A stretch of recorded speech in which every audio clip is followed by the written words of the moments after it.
I had always wanted to be a mother, from the time I was a little girl playing with dolls. I dreamed about the day I would have my own baby. I imagined myself as this nurturing, patient, naturally gifted mother who would create a warm, loving home for my children. Throughout my 20s, while my friends were focused on their careers and traveling the world, I was already planning my future family. I read parenting books, followed mommy bloggers, and collected baby items that I stored in a hope chest for someday. I had names picked out, nursery themes planned, and a clear vision of what my life would look like once I became a mother. When I met my husband, Tom, one of the first things I told him was how much I wanted children. I needed to know that we were on the same page about this fundamental life goal. He said he wanted kids too, though I realize now that his enthusiasm was more theoretical than mine. For him, having children was something that would happen eventually. For me, it was the primary purpose of my existence. We got married when I was 28, and I immediately wanted to start trying for a baby. Tom wanted to wait a year or two to enjoy being married and to get our finances in better shape. I agreed reluctantly, but every month that passed felt like lost time. I watched my friends' babies on social media and felt this deep ache of longing. When we finally started trying to conceive, I threw myself into it with the same intensity one had brought to everything else in my life. I tracked my cycles obsessively, took vitamins, changed my diet, and read every article about optimizing fertility. I was determined to get pregnant quickly because I had already waited so long. It took 8 months of trying before I got that positive pregnancy test. 8 months of disappointment every time my period arrived. 8 months of wondering if something was wrong with me. 8 months of feeling like my body was failing at the one thing I wanted most in the world. When I finally saw those 2 pink lines, I cried with relief and joy. This was it. This was the beginning of the life I had always dreamed of. I was going to be a mother. The pregnancy was everything I had hoped it would be. I loved feeling the baby move inside me. I loved shopping for tiny clothes and setting up the nursery. I loved the way people smiled at me when they saw my growing belly. I felt like I was finally becoming who I was meant to be. I read every pregnancy and parenting book I could get my hands on. I took childbirth classes and breastfeeding classes. I researched sleep training methods and feeding schedules. I wanted to be the most prepared mother in the world. Everyone told me how natural I seemed with babies. When I held my friends' children, people would comment on how I was born to be a mother. I believed them completely. I thought that all my maternal instincts would kick in the moment my baby was born, and everything would just fall into place. I had this image in my mind of what those first few weeks would be like. I would hold my perfect baby, overwhelmed with love and joy. We would bond immediately and deeply. Breastfeeding would be natural and beautiful. I would be tired but blissfully happy, glowing with the fulfillment of finally achieving my life's purpose. The reality was nothing like what I had imagined. Emma was born after 18 hours of difficult labor. The delivery was traumatic and scary, nothing like the peaceful birth experience I had planned. But I told myself that none of that mattered because I finally had my baby. Except when they placed Emma in my arms for the first time, I didn't feel the overwhelming rush of love that everyone had told me about. I felt scared, overwhelmed, and strangely disconnected from this tiny stranger who was supposed to be the most important person in my world. I kept waiting for that magical bonding moment to happen. I kept thinking that any minute now the maternal instincts would kick in and I would know exactly what to do. But that moment never came. Instead, I felt like I was drowning. Emma cried constantly. She wouldn't latch properly for breastfeeding, which made me feel like I was failing at the most basic maternal function. I tried everything, different positions, lactation consultants, pumping and bottle feeding. But nothing seemed to work the way it was supposed to. The sleep deprivation was beyond anything I had imagined.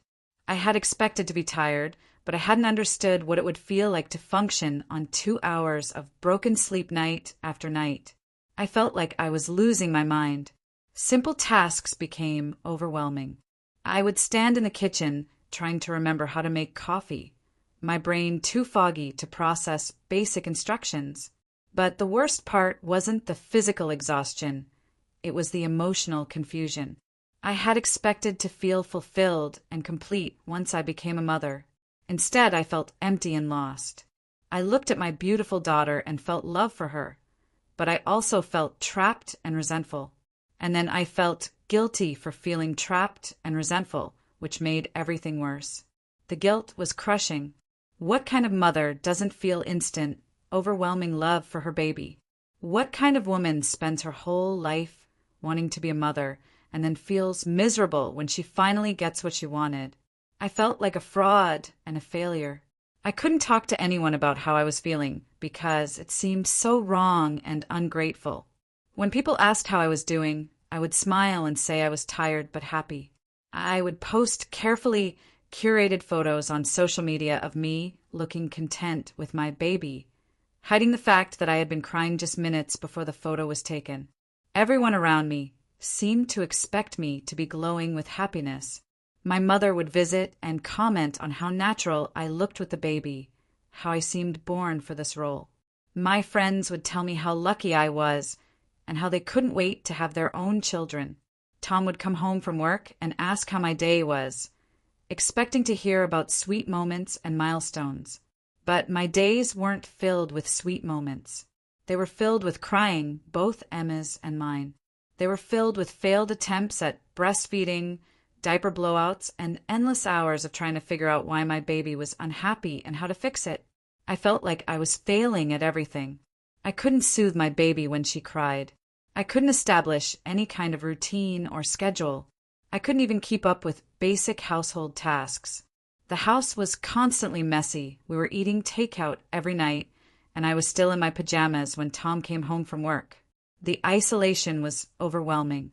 Before Emma was born, I had been social and active. I had a job I loved, friends I saw regularly, and hobbies that brought me joy. Suddenly, I was trapped in the house with a baby who seemed to need constant attention, but who I couldn't seem to satisfy. My friends without children didn't understand why I couldn't just bring the baby along to our usual activities. My friends with children seemed to be handling motherhood so much better than I was. They would post photos of themselves looking put together and happy, talking about how much they loved being moms. I started to wonder what was wrong with me. Why wasn't I experiencing the joy and fulfillment that seemed to come so naturally to other mothers? Why did I feel like I was drowning when this was supposed to be the happiest time of my life? The postpartum depression crept in slowly, so gradually that I didn't recognize it at first. I thought I was just tired and adjusting to a big life change. But as the weeks turned into months, the darkness got deeper and more persistent. I would look at Emma and feel love for her, but it was overshadowed by feelings of inadequacy and despair. I felt like she deserved a better mother, someone who would naturally know how to care for her and who would find joy in the daily routines of motherhood. I started having intrusive thoughts about how everyone would be better off without me. Not thoughts of hurting myself or Emma, but thoughts that she would be happier with a different mother, that Tom would be better off with a wife who could handle motherhood gracefully. The worst moments came in the middle of the night when Emma would wake up crying and I would feel this surge of resentment and anger. I would think about my old life when I could sleep through the night and make my own decisions about how to spend my time. I would fantasize about just walking away from it all, and then I would feel horrified by these thoughts. What kind of mother resents her own baby? What kind of woman wishes she could abandon her child? The shame was overwhelming. I remember one particularly difficult night when Emma had been crying for hours despite everything I tried. I had fed her, changed her, rocked her, sung to her, and nothing worked. I was so exhausted that I could barely stand, and I felt this rage building inside me that scared me. I put Emma safely in her crib and walked into the bathroom, where I sat on the floor and sobbed. I felt like I was losing my mind. I felt like I was the worst mother in the world because I couldn't comfort my own baby. I felt trapped in a life that I had desperately wanted, but that was nothing like what I had expected.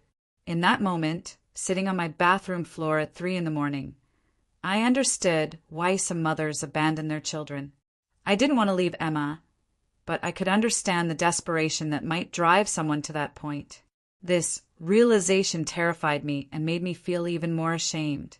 I started having panic attacks during the day when Emma would cry and I couldn't figure out what she needed.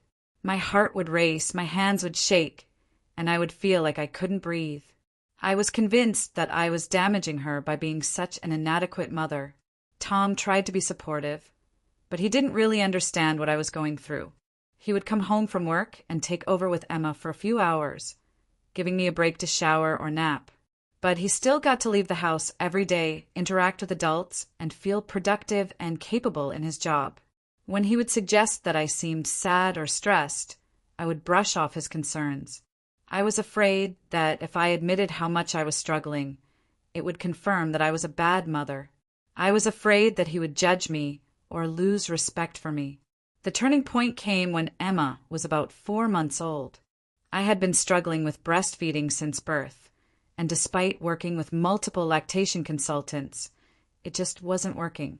Emma wasn't gaining weight properly, and I was exhausted from pumping around the clock and supplementing with formula.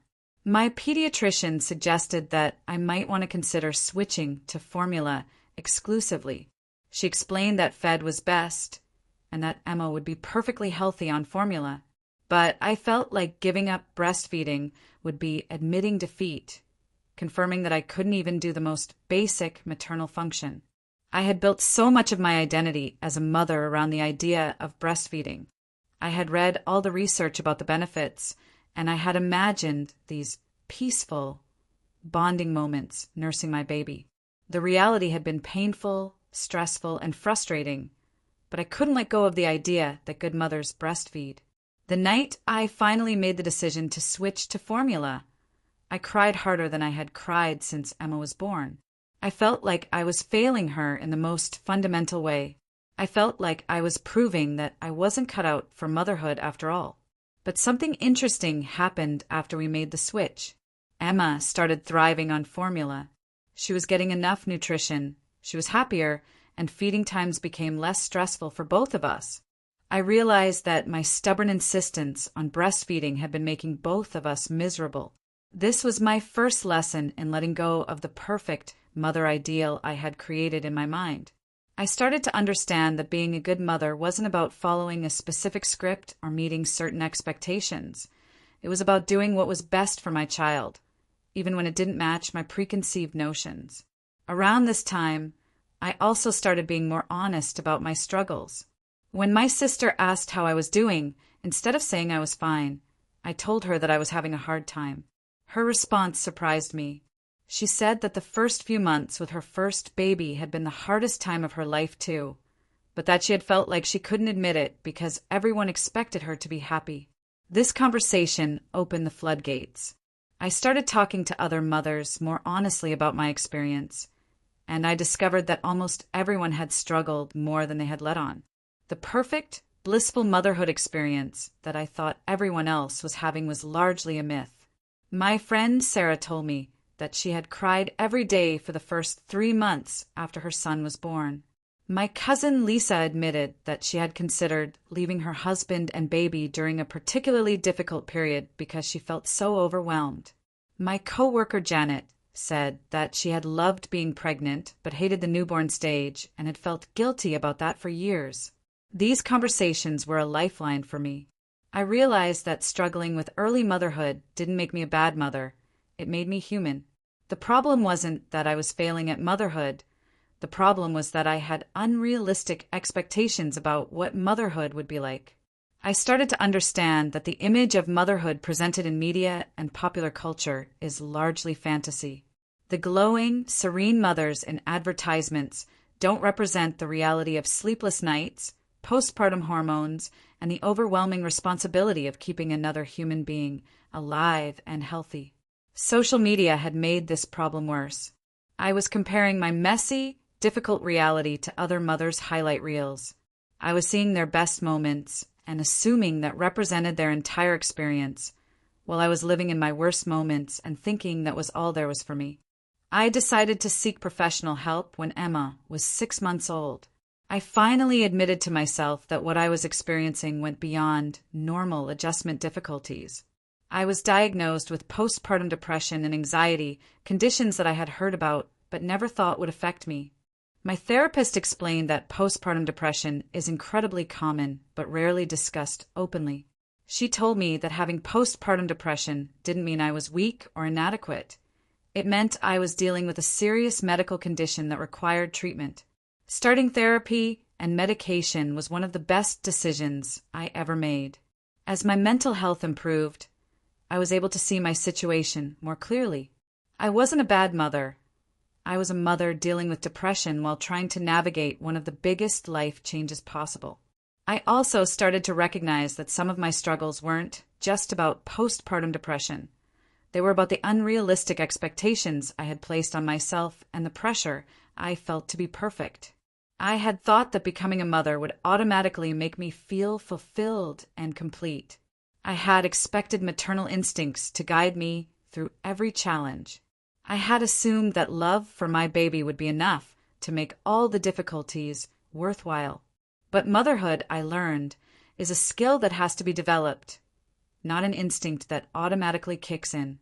Some aspects of caring for Emma came naturally to me, but others required practice, patience, and learning from mistakes. And that was okay.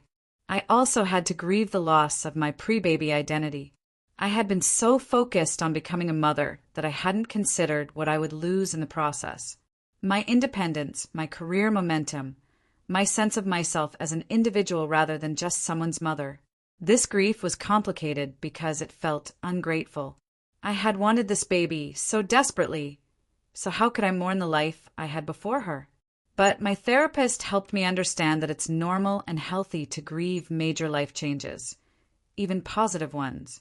I missed being able to make spontaneous decisions about how to spend my time. I missed having uninterrupted conversations with my husband. I missed feeling competent and confident in my abilities. I missed being able to focus on my own needs and wants without considering how they would affect someone else. These feelings didn't mean I didn't love Emma or that I regretted having her. They meant I was human and that becoming a mother is a profound transformation that involves loss as well as gain. The physical recovery from childbirth was another challenge I hadn't fully anticipated. Everyone talks about how pregnancy and birth change your body, but I hadn't understood the emotional impact of those changes. I looked in the mirror and didn't recognize myself. My body had done this incredible thing, but it felt foreign and damaged.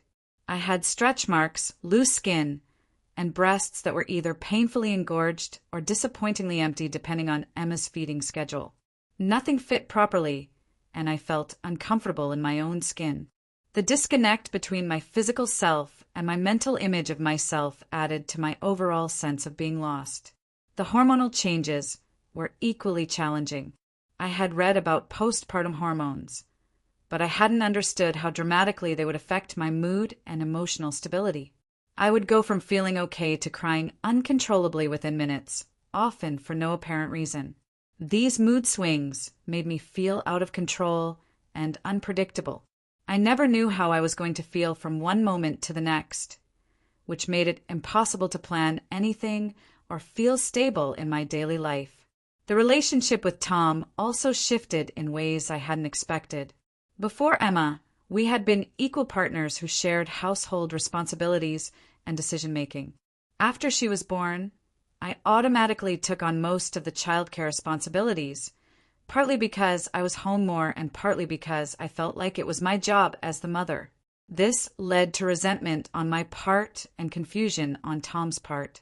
He wanted to help but didn't know how, and I was too overwhelmed to clearly communicate what I needed. We had to learn to work together as parents, which required honest conversations about expectations, responsibilities, and support. I felt like Tom got to maintain most of his pre-baby identity, while mine had been completely subsumed by motherhood. He still went to work, saw colleagues, and felt productive and capable. He could still pursue hobbies and interests in his free time. Meanwhile, I felt like I had ceased to exist as an individual. This imbalance in our experience of parenthood created tension in our marriage. I resented that he could leave the house every day while I was stuck at home with a crying baby. He felt like I was always unhappy and that nothing he did was enough to help. We had arguments about things that had never been issues before. Who was more tired, who was doing more work, who was sacrificing more for the family. These fights were really about our different experiences of early parenthood and our struggle to understand each other's perspectives. The social isolation was perhaps one of the most difficult aspects of early motherhood for me. I had always been a social person who drew energy from interactions with friends and colleagues. Suddenly, my world had shrunk to just me and Emma, with brief interactions with Tom when he was home. My friends without children didn't understand why everything had to revolve around Emma's schedule. They would suggest meeting for lunch or drinks, not realizing that I couldn't just drop everything and go out like I used to. When I tried to explain the limitations of having a baby, they would look at me with a mixture of pity and confusion. My friends with children seemed to be managing so much better than I was. They would bring their babies to social gatherings and make it look effortless. Their children seemed calmer and more adaptable than Emma. They seemed to have figured out how to maintain their social lives while being mothers. I started declining invitations because I felt like such a mess compared to other mothers. I was embarrassed by how difficult I was finding everything that seemed to come naturally to everyone else. The comparison trap was brutal. Social media showed me endless images of mothers who looked beautiful and put together, whose babies were always clean and happy, whose homes were perfectly decorated and organized. I would look at these photos and wonder what was wrong with me that I couldn't seem to manage what they made look so effortless. I didn't understand at the time that these were carefully curated snapshots that didn't represent the full reality of these women's lives. I was comparing my behind-the-scenes struggles to their highlight reels, which was both unfair and destructive to my self-esteem. The pressure to be grateful and happy all the time was enormous. I had wanted this baby so much, and everyone kept reminding me how lucky I was to have her. How could I complain about anything when I had received exactly what I had prayed for? But wanting something desperately doesn't automatically make it easy when you get it. I could be grateful for Emma while still struggling with the reality of caring for her. I could love her deeply while also finding motherhood more difficult than I had expected. It took me a long time to understand that these feelings weren't contradictory. They were human. It's possible to love someone completely while also finding your relationship with them challenging. It's possible to be grateful for something while also acknowledging that it's harder than you expected.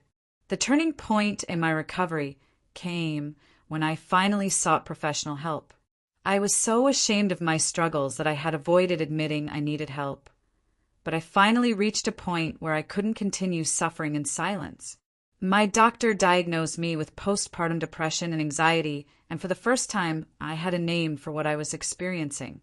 It wasn't a character flaw or a sign that I was a bad mother. It was a medical condition that could be treated. Starting antidepressant medication was scary because I was still breastfeeding, but my doctor assured me that there were safe options. The improvement in my mood and energy levels was gradual but significant.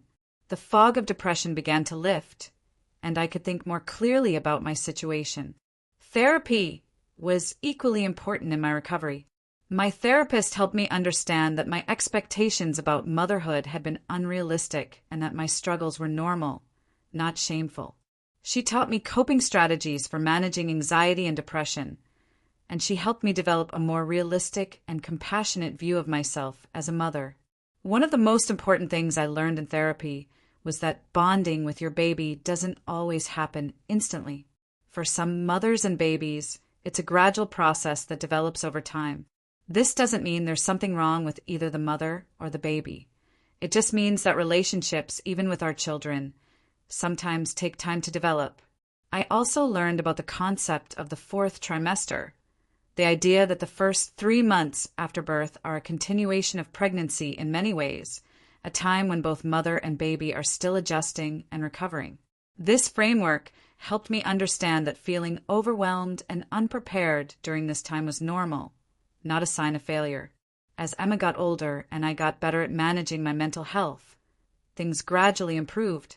I learned to ask for help instead of trying to do everything myself. I accepted that I didn't have to be perfect to be a good mother. I started going to a new mother's support group where I met other women who were struggling with similar issues.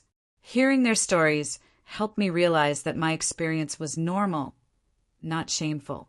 We talked openly about the difficulties of early motherhood, the identity crisis that comes with becoming a parent, and the pressure to pretend that everything is wonderful all the time.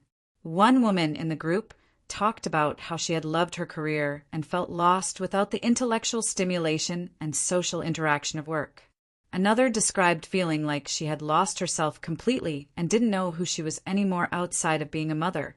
Several women talked about feeling guilty for missing their old lives while simultaneously loving their children deeply. These conversations were healing because they normalized my experience. I wasn't a monster for struggling with motherhood. I was a normal woman dealing with an enormous life change without adequate support or realistic expectations. I also learned practical strategies for managing the challenges of motherhood. Other mothers shared tips for dealing with sleep deprivation, strategies for maintaining some sense of personal identity, and ways to build a support network. But perhaps most importantly, I learned to be more compassionate with myself. I stopped expecting myself to be perfect and started celebrating small victories. If Emma and I both made it through the day, fed, and relatively clean, that was success. I learned to lower my expectations and focus on what really mattered. The house didn't have to be spotless. Dinner didn't have to be homemade every night. I didn't have to be endlessly patient and cheerful. I just had to love my daughter and do my best to meet her needs, and my best was enough. As Emma grew from a baby into a toddler, I started to rediscover some of the joy in motherhood that I had expected to feel from the beginning. She developed her own personality, and I could see glimpses of the person she was becoming. She started sleeping better, which meant I could think more clearly and feel more like myself. I also gradually found ways to maintain my own identity alongside being a mother. I went back to work part-time when Emma was a year old, which gave me intellectual stimulation and adult interaction that I desperately needed. I started exercising again, which helped with my mental health. I made time for friendships and hobbies, even if it was just an hour here and there. The guilt about taking time for myself was intense at first. I felt selfish for wanting anything beyond caring for Emma. But I realized that taking care of myself made me a better mother. When I was happier and more fulfilled, I had more patience and energy to give to Emma. I also learned that the idea of the selfless, endlessly giving mother is not only unrealistic, but potentially harmful. Children need mothers who are whole people with their own interests and needs, not martyrs who sacrifice everything for their children's sake. This lesson became even more important as Emma got older and started watching how I lived my life. I realized that I was modeling for her what it means to be a woman and a mother. Did I want her to think that mothers should have no identity or interests outside of their children? Did I want her to believe that women should sacrifice their own happiness for their families? The answer was clearly no. I wanted to raise a daughter who knew that women could be mothers and still be complete individuals with their own dreams and goals. So I started pursuing some of the interests I had put on hold. I took an online course in graphic design, something I had always been interested in but never had time to explore. I joined a hiking group that met on weekends when Tom could watch Emma. I started reading for pleasure again instead of just parenting books. These activities didn't take away from my love for Emma or my commitment to being a good mother. Instead, they made me a more interesting, fulfilled person, which ultimately benefited our entire family. I also had to learn to set boundaries with well-meaning family and friends who had opinions about how I should be raising Emma. Everyone seemed to have advice about sleep schedules, feeding, discipline, and development milestones.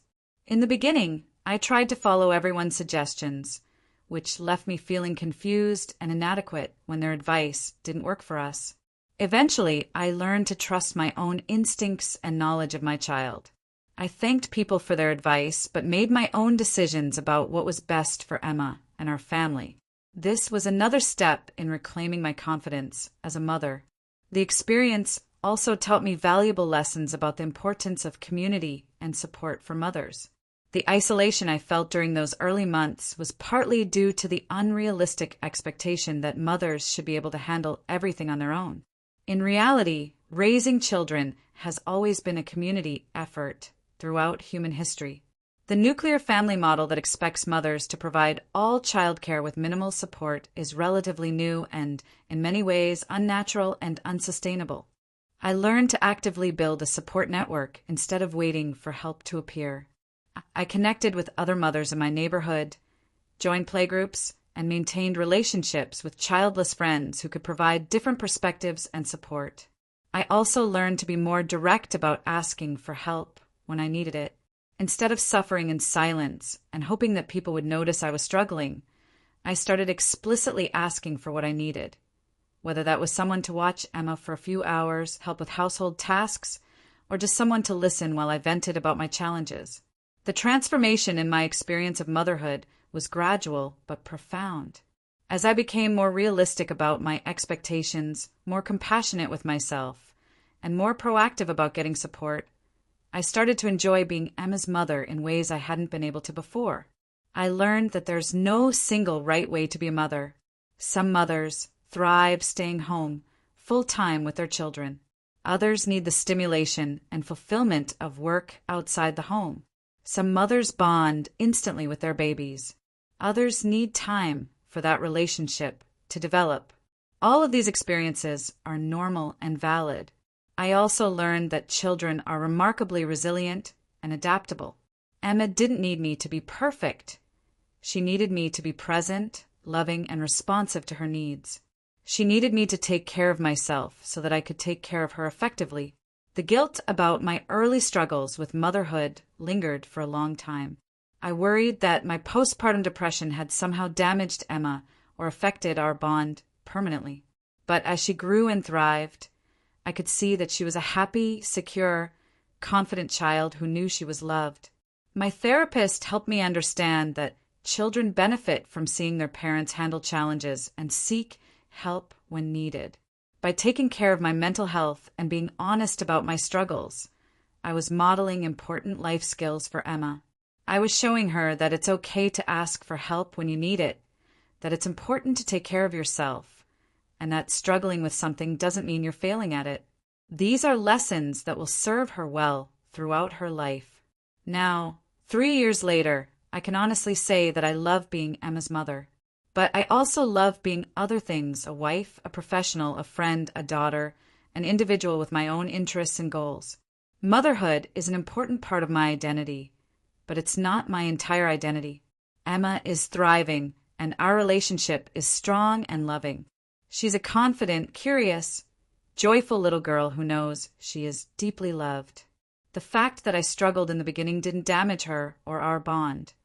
If anything, working through those challenges made me a more empathetic and understanding mother. I'm also a better mother now because I take care of myself. I maintain friendships, pursue interests, and prioritize my mental health. I model for Emma what it looks like to be a whole person who happens to be a mother, rather than a person whose entire existence revolves around being a mother. The experience taught me that it's okay to grieve the life you had before children while still loving the life you have with them. It's okay to miss aspects of your pre-baby identity while embracing your new role as a mother. These feelings aren't contradictory. They're human. I wish someone had told me that it's normal to feel overwhelmed and confused in the early days of motherhood. I wish someone had told me that bonding with your baby sometimes takes time, and that's okay. I wish someone had told me that struggling with motherhood doesn't make you a bad mother. It makes you honest. Most importantly, I wish someone had told me that asking for help is a sign of strength, not weakness. I spent months suffering in silence because I thought good mothers should be able to handle everything on their own. But the truth is that raising children takes a village, and there's no shame in needing support. The cultural pressure on mothers to be everything to everyone is unrealistic and harmful. We expect mothers to be perfect caregivers, devoted wives, successful professionals, and fulfilled individuals, all while making it look effortless and joyful.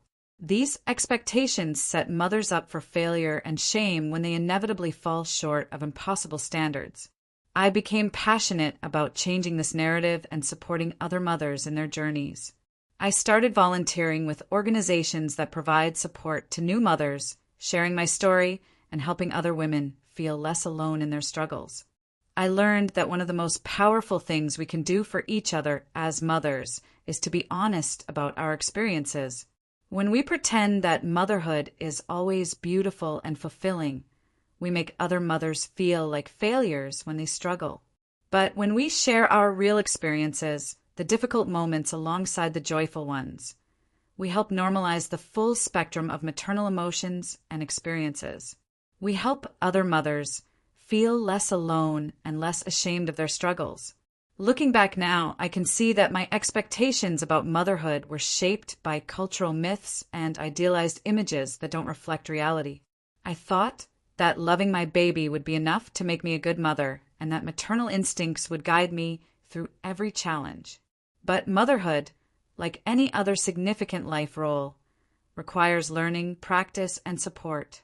It's a skill that develops over time, not an instinct that automatically kicks in the moment your baby is born. I also learned that struggling with aspects of motherhood doesn't mean you don't love your children or that you're not cut out to be a mother. It means you're human and that you're dealing with one of the most challenging and transformative experiences life has to offer.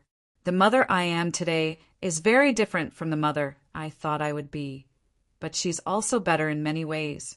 I'm more realistic about my limitations, more compassionate toward myself and other mothers, and more committed to maintaining my own identity alongside my role as Emma's mother.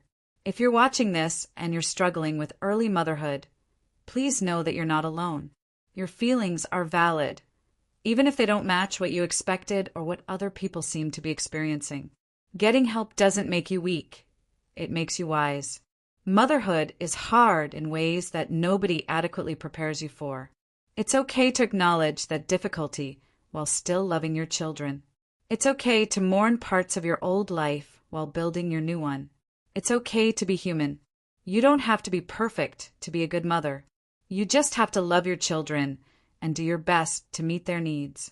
Some days your best will be better than others, and that's perfectly normal.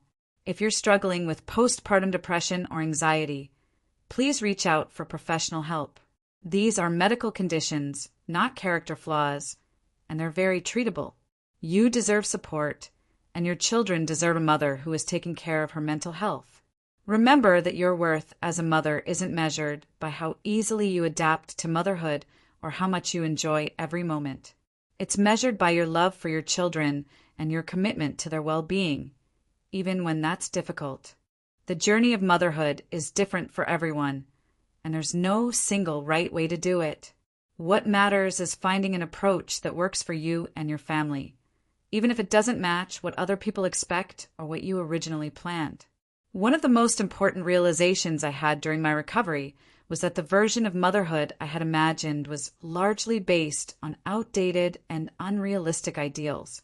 The image of the selfless, endlessly patient, naturally nurturing mother who finds complete fulfillment in caring for her children is a myth that sets real mothers up for failure.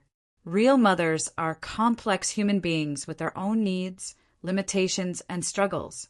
We have bad days, we make mistakes, we sometimes feel overwhelmed or resentful, and we need support and understanding just like anyone else dealing with a major life challenge. The idea that we should find complete fulfillment in motherhood alone is not only unrealistic, but potentially harmful to both mothers and children. Children benefit from having mothers who are whole people with their own interests, goals, and sources of satisfaction outside of parenting. I also learned that the pressure to enjoy every moment of motherhood is counterproductive and guilt-inducing. The truth is that some moments of motherhood are tedious, frustrating, or difficult, and that's okay. You don't have to love every aspect of being a mother to be a good mother. The expectation that mothers should be naturally gifted at all aspects of childcare is another harmful myth. Some parts of motherhood might come easily to you, while others require learning and practice. This doesn't reflect your worth as a mother or your love for your children. I wish I had understood earlier that struggling with certain aspects of motherhood while excelling at others is completely normal. I was good at some things. I was patient during Emma's bedtime routine. I was creative at finding activities to entertain her. I was attentive to her emotional needs as she got older. But I struggled with other things, managing sleep schedules, dealing with tantrums, maintaining household organization while caring for a baby. Instead of focusing on my strengths, I fixated on my weaknesses and used them as evidence that I was failing as a mother.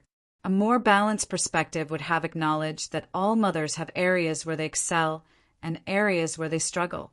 The recovery process also taught me about the importance of self-advocacy in motherhood. I had to learn to speak up about my needs, to ask for help when I was overwhelmed, and to set boundaries that protected my mental health and well-being. This was particularly challenging because I had internalized the message that good mothers put their children's needs before their own in all situations. But I learned that taking care of myself wasn't selfish. It was necessary for me to be able to take care of Emma effectively. I had to learn to say no to commitments that would overwhelm me, to ask Tom to take on more childcare responsibilities when I needed a break, and to prioritize activities that restore my energy and sense of self. These changes weren't easy to implement because they went against everything I had been taught about what good mothers do, but they were essential for my mental health and, ultimately, for my ability to be the mother Emma needed. The support group I joined became a lifeline during my recovery. Meeting other mothers who were honest about their struggles helped me realize that my experience was normal, not shameful. We created a safe space where we could talk about the difficult aspects of motherhood without judgment or pressure to be positive all the time. We talked about the identity crisis that comes with becoming a mother, the physical and emotional challenges of recovery from childbirth, the difficulties of breastfeeding, the impact of sleep deprivation, and the strain that having a baby can put on marriages. These conversations were healing because they validated my experiences and helped me feel less alone. They also provided practical support and advice from women who understood what I was going through because they had been through it themselves. The group also helped me develop a more realistic and compassionate view of motherhood. Instead of holding myself to impossible standards, I learned to celebrate small victories and to be patient with myself as I learned and grew in my role as Emma's mother. Now, as Emma approaches her 4th birthday, I can honestly say that I love being her mother, but I also love being other things, and I've learned that this balance is not only okay, but essential for both of us. Emma is a happy, confident, curious little girl who knows she is deeply loved. She's also learning important lessons about being a whole person by watching how I live my life. She sees me pursue my own interests, maintain friendships, and take care of myself. And she's learning that these things are important parts of being a healthy, fulfilled person. Our relationship is built on honesty and authenticity rather than impossible expectations. When I'm having a difficult day, I acknowledge it rather than pretending everything is perfect. When I make mistakes, I apologize and try to do better. When I need help, I ask for it. These behaviors are teaching Emma that it's okay to be human, to struggle sometimes, and to seek support when needed. I hope that when she becomes an adult, she'll remember that her mother was real and honest rather than perfect and unreachable. I hope that by sharing my story, I can help other mothers feel less alone in their struggles and less ashamed of their challenges. Motherhood is beautiful and rewarding, but it's also difficult and complex. It's okay to acknowledge both of these truths. Thank you for letting me share this very personal story with you. I hope it helps someone out there feel less alone in their struggles.